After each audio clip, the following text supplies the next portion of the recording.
What is up, everybody, and welcome to the 10th installment of the Sporting News Podcast. I am your host, DashMars, and we have a hell of a show. We are live right now on Twitch. I am so excited for this. I just want to give a huge props to my boy, TheMachoFan, for getting me set up here, giving me a hand with all this. So, we're going to go ahead and jump right into it with the NBA news, like always. Stanley Johnson has signed on to be a member of the Chicago Bulls, which is starting to look out good now for the Chicago Bulls team, as they have been picking up a lot of big names recently in the form of Lonzo Ball to start it off. And so they're really starting to look like a true contender potentially in the playoffs. So here's hoping that that's how we can go from there. A couple more big signings to talk about. The Brooklyn Nets keep adding to their roster as they signed LaMarcus Aldridge to a one-year deal worth $2.6 million. Now, I love the story with LaMarcus Aldridge, had to go through all that problems with his health, had to retire unexpectedly from that, but he's come back now. He's part of the Nets. I'm so excited to be here to show that he is back, and I'm so happy to see it. We got a couple people in the chat I'm just reading right now. We got our boy Junior. We got Braden. What is up, everybody? So, if y'all have any thoughts about what I say throughout the stream, don't hesitate to leave them in the comments. I will definitely read it. Junior, he came out of retirement. LaMarcus came out this past year after he was cleared to compete. So, he's officially back in the NBA now. So, that is good. Another big thing, DeAndre Jordan. He was traded to the Pistons, but now it has been confirmed that he is now going to be signing with the Los Angeles Lakers after getting traded to the Pistons. So it's a bit of a weird type situation per se, where DeAndre Jordan was a member of the Pistons, but now he's going to be a member of that stacked LA Lakers team, which has, oh my God, they have like everybody: LeBron, Westbrook, Carmelo. They've got, DeAndre Jordan now. Like, if this team doesn't win the NBA Finals, I'll be amazed. Like, I will just be absolutely amazed. But on to the NFL now, and there's a lot to talk about in that regard. So we're going to kick it off with the biggest one coming out, as Tyrod Taylor has been named the starter for the Houston Texans in Week 1. As we all know, Deshaun Watson's going through some allegations right now in court, so he won't be able to play until all that's figured out. So the Texans have made Tyrod Taylor their starter, and he was slated to be really good last year until the injury happened and just Justin Herbert took over. So we'll see how he's able to bounce back from this and see if he can be able to elevate Houston a little bit more. So Saquon Barkley is close to being fully cleared for Week 1. As we know, Saquon's had a bit of some issues with some health, trying to stay healthy, a bunch of other people too, along the likes of Christian McCaffrey and a lot of guys in 2020 just looking to make a bounce back here and hope for the best. But let's see how Saquon does, because I, along with probably a bunch of other people, picked him up in fantasy. So we gotta hope he does well this year.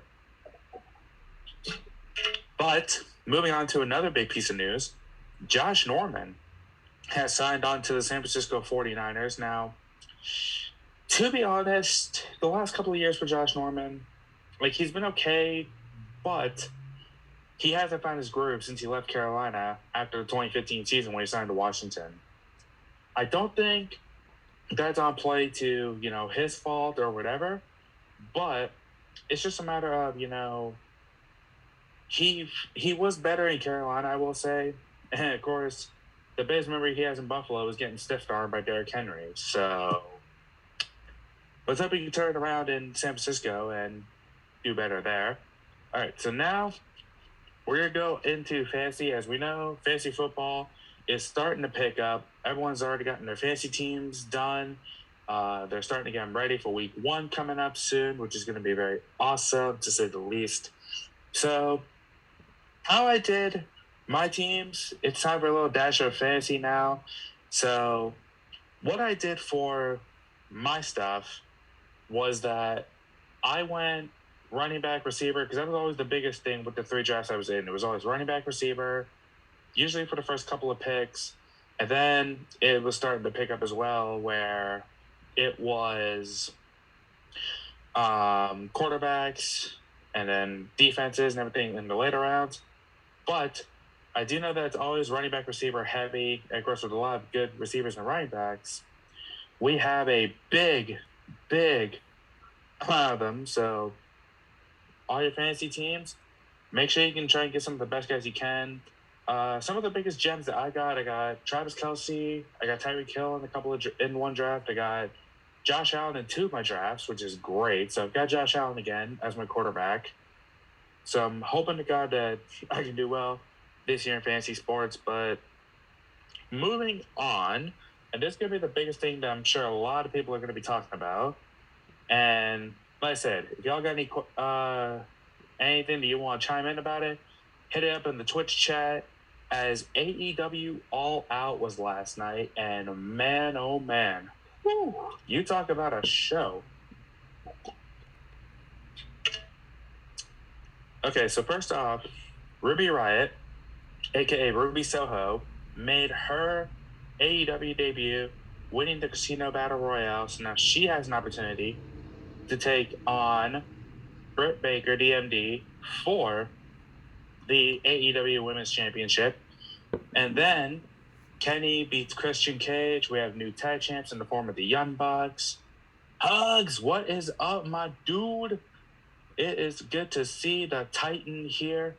Greatest pay-per-view of the last 5 years. Junior, I absolutely agree with that. This pay-per-view, in all honesty, was probably one of the best ones that we've had in God knows how long. It's been so long since we've had, a lot of big pay-per-views, and with a lot of big names too, like CM Punk, his first match back in 7 years.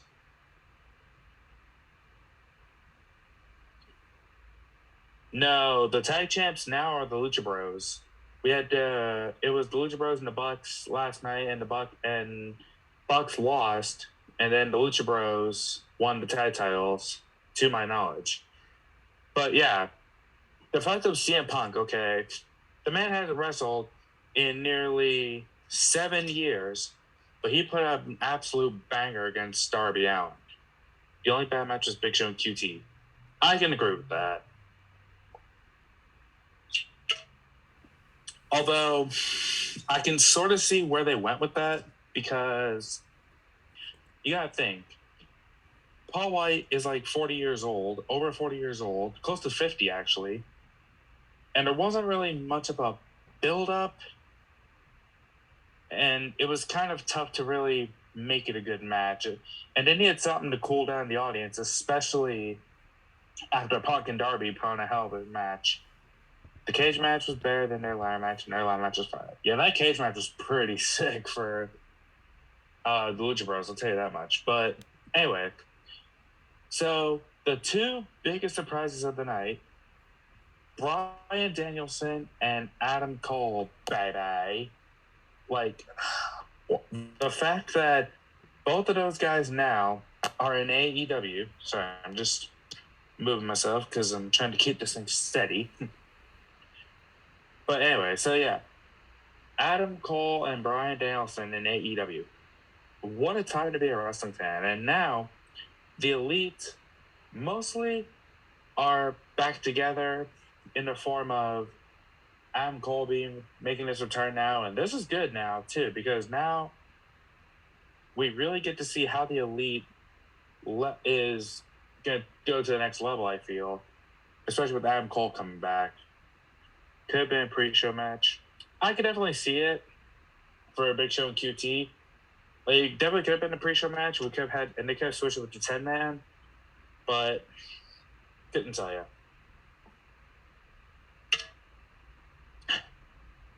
But still, the fact that Bryan Danielson now, Bullet Club remake called Ammo Friends. I mean, I'm pretty sure they would try something like that. We've also got a bunch of people in the chat. We got the Dobby Billy King in the chat. What is up, my guy? So, yeah, man. What's WWE gonna do? I mean, they're bringing back guys like Brock Lesnar and Goldberg and all those guys, but they are floundering right now as we speak. Because think about it, they lost 3 major players in Ruby Riott, Adam Cole, and Daniel Bryan. They're all in AEW. Who does WWE have left? Braun Strowman's in the Indies. Bray Wyatt's more than likely going to be going to AEW when his 90 days is up. Like, I really, really have no idea what they're going to expect here. Yeah, they have 1 million people left. I can definitely see, I can see it, but at the same time, this is where WWE should really start to try and build up the talent now, because now they really have to try and step up to sort of compete with AEW now. Because like I mentioned, like, yeah, you have old guys coming back, you know, to get ratings up, but at the same time, it's guys who really can't compete anymore. Like, I've been hearing a lot of talk that Undertaker might be coming back. Yeah, Cole, I think he would have been well on the main roster, but to be honest, I would love to have seen how he would have done if they kept Undisputed Era together, because I feel like it probably would have been the same song and dance. They probably would have had them go great for a little bit of time, and then it would have been, you know, the same story where they just get lost in the shuffle. What are you saying here, Justin? WWE is dead. All it was so freaking amazing. Never enjoyed a pay-per-view, so like all out. I've heard mention that with reference to Cage. Oh yeah. See, I don't think WWE's dead, Justin. I definitely feel like, you know, they did take a hit, but like I was saying, this is definitely the time where they're gonna have to start, you know, making new names for people.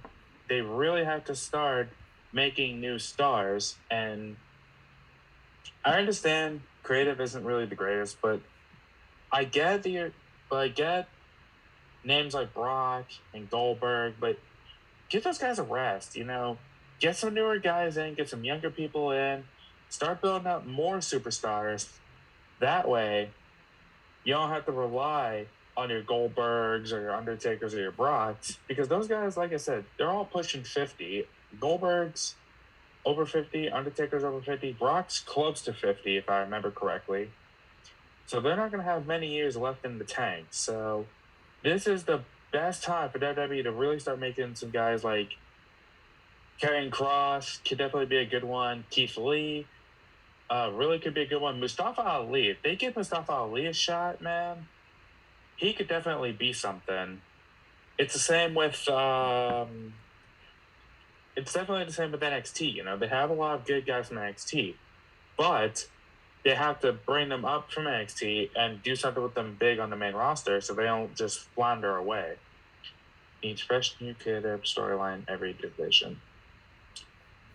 See, Justin, I can agree with that, where WWE does need new creative, but at the same level, though, they have to definitely, I wouldn't say, you know, they definitely just have to try and see what they can do with all these guys that they have. So guys like Karrion Kross, for example, a lot of people really aren't liking his attire, but I feel like if WWE could keep him how he was in NXT and then bring up Scarlett, it would definitely be a good thing for Karrion Kross to be able to make his name from that.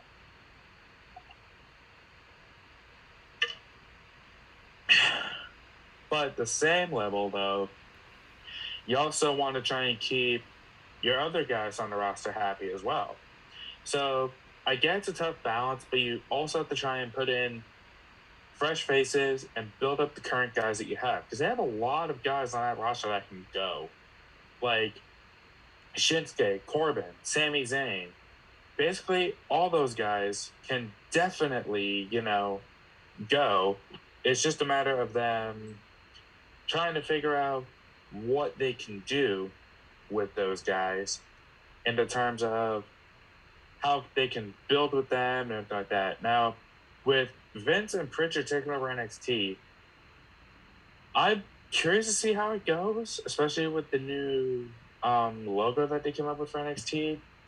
I'm just hoping to God that I'm really just hoping to God that they don't screw up NXT big time and they keep it how Triple H has it. Because Triple H, as we all know, was in charge of NXT. So let's just hope that they keep NXT sort of on the same path that Triple H put them on, and they just sort of put their intake on it. And it's got to be, something really, really big. It's got to be something pretty incredible, to say the least. So definitely a lot of work has to be done for WWE. But like I said, All Out was a fantastic show. I loved everything about it. All the matches were great. Like Junior said, the only major flaw was Big Show and QT, and that definitely could have been the pre-show match. But it is tough to say. But now we go to Dynamite on Wednesday for AEW, as Jon Moxley will take on Minoru Suzuki. Now, for anybody who has never seen New Japan Pro Wrestling, if you've never seen Minoru Suzuki in action, that dude is an absolute machine. So I'm very excited to see how Moxley and Suzuki do this, because I feel like it's going to be an absolute slugfest trying to, especially with those two in the ring. And speaking of Jon Moxley, for those that don't know, he actually beat Matt Cardona to become the new GCW World Heavyweight Champion. And now he's got something going with Nick Gage. So could we see a death match in GCW between Jon Moxley and Nick fucking Gage?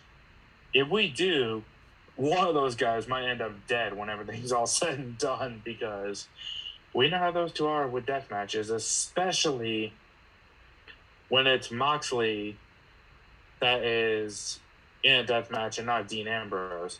Oh, yeah, Big Keith TheMachoFan. October 9th in Atlantic City is the GCW show, if I remember correctly. I'm sure he'll let us know about that. But definitely, overall, man, it's a great time to be a wrestling fan, with AEW getting on the rise with a lot of their big names. Also, another big match from All Out, Jericho and MJF. I love the ending that they did, where it was sort of like a fake out. So it was like a fake out where MJF won, but Aubrey didn't see his phone throw up, so they restarted it, and then Jericho won. So, oops-a-daisy. Lost my phone there for a second. Hold on, just coming back. All right, there we go. So anyway, yeah, the dusty finish is always really good to see, and Jericho still is able to compete in AEW now. I like MJF as a heel. Like, the work that he's been doing, he's absolutely one of my favorite heels right now in wrestling, because he's living his gimmick. No matter what, he always lives his gimmick, and I for one am very excited to see it. But anyways, I really do hope you all enjoyed. Also, big shout out to one of our peeps in NGTTWF, Miss Kaz Bev. Is her birthday today. If y'all have not said it to her in the Discord, y'all go say happy birthday to Kaz. I've already said it to her. And I hope you guys enjoyed this very special episode of the Sporting News Podcast. Once again, massive shout out to my boy TheMachoFan for getting me set up here. Help me out with this. I greatly appreciate you.